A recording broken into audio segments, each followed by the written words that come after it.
Hey guys, new episode.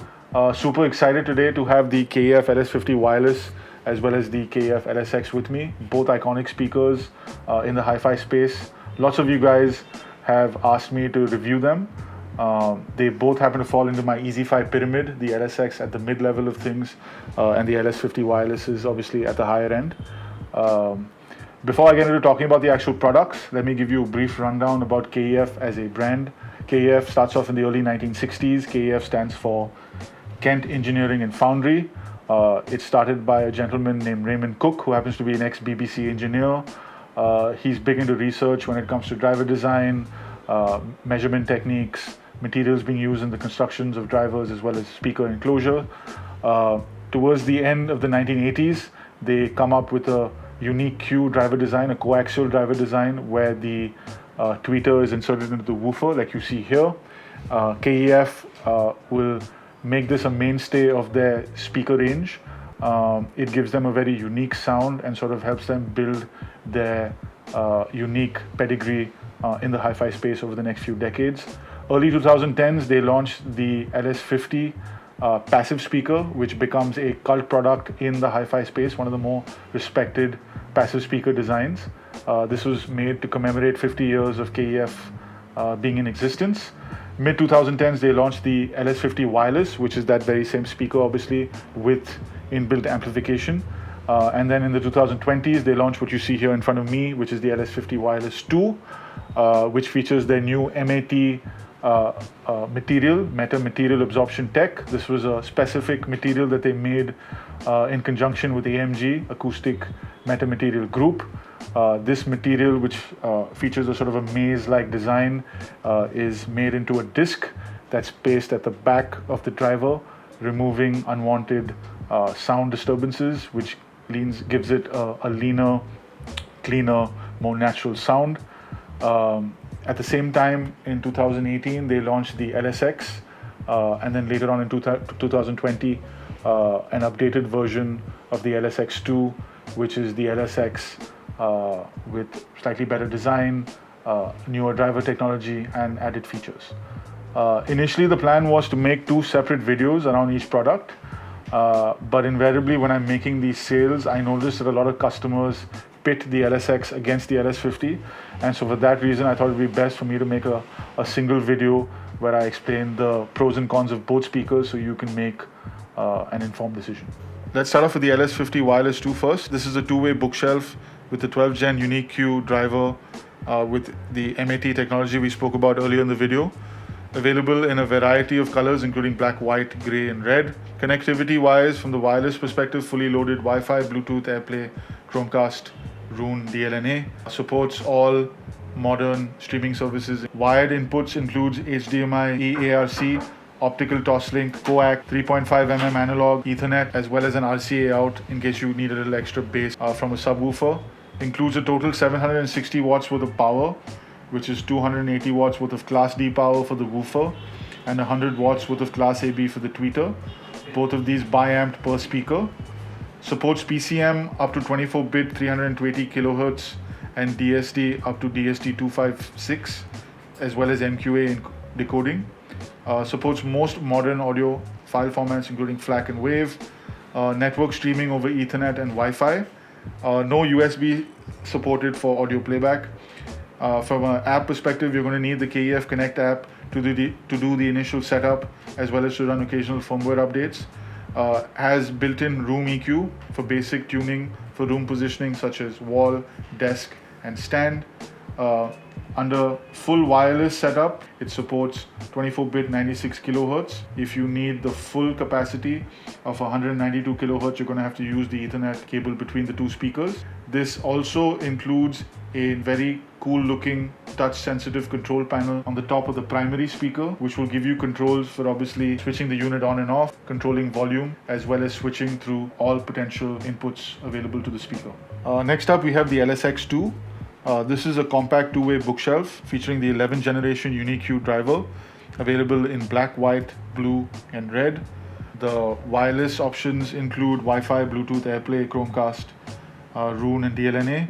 Supports all modern streaming services, including the usual suspects: Spotify, Tidal, Cubuzz, Apple Music, Amazon Music. Wired inputs include HDMI, ARC, USB-C for laptop or desktop audio input, optical toslink, a 3.5mm analog aux to connect a potential turntable with a built-in phono preamp, as well as Ethernet. RCA subwoofer out for those who need a little extra lower end. 200 watts of total RMS power available, 100 watts per speaker. That's 70 watts of Class D amplification for the mid-bass driver and an additional 30 watts of Class D amplification for the tweeter. Supports PCM up to 24-bit 384 kilohertz, DSD up to DSD 256, and an MQA decoder for those who use Tidal. Supports all major formats including FLAC and WAVE. You're going to need the KEF Connect app once again to do the initial calibration. The LSX has no touch panel on the top of the speaker, unlike the LS50, but it also includes an infrared physical remote. If you use the speaker in pure wireless mode, you are limited to 24-bit 96 kilohertz from a quality perspective.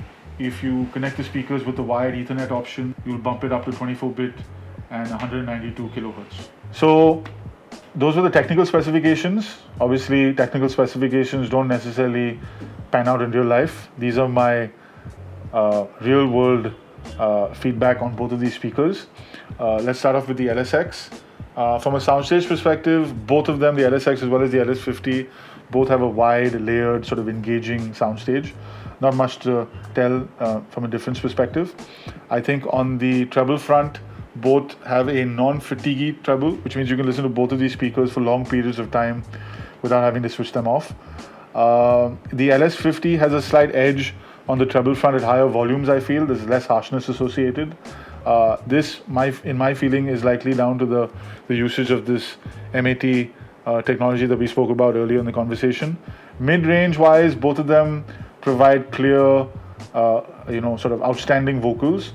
However, I think from a more naturalness perspective, I lean slightly towards the LS50s, and again, I think this has a lot to do with the fact that it's running the newest generation Uni-Q driver as well as the MAT technology that we spoke about.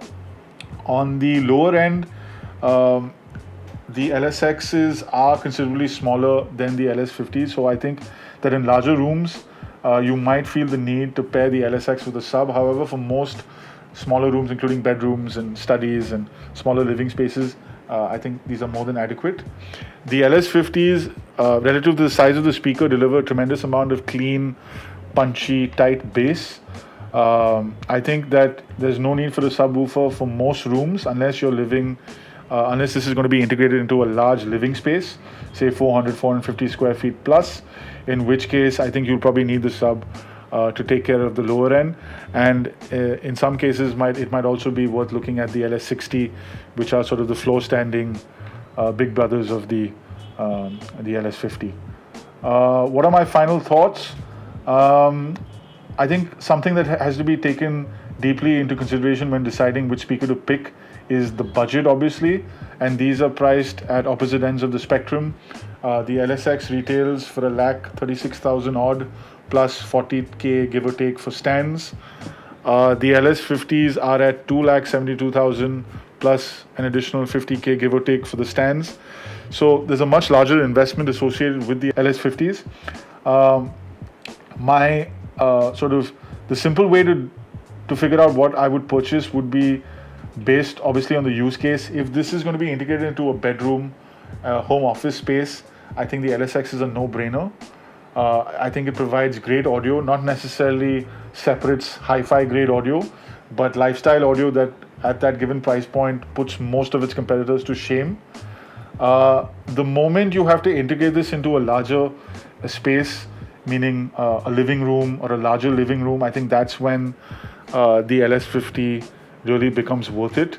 Because in most cases, like I said, especially up till sort of mid-level living spaces, you probably won't need to add a sub, whereas with this you might also need a sub even at sort of the smaller sized living spaces. So I think that if you're looking for hi-fi separates level performance without the cables and the clunkiness of the additional amp, etc., and it's going to be integrated into a living space, a living room, then the LS50 is the way to go.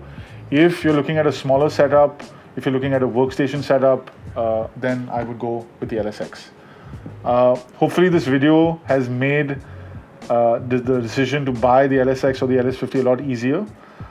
If you've got questions, you need some additional help, feel free to reach out in the comments or the consultation form. Let us know if you have other products that you want us to review or ideas you want us to talk about. I hope you enjoyed the video, and I hope to see you guys very, very soon.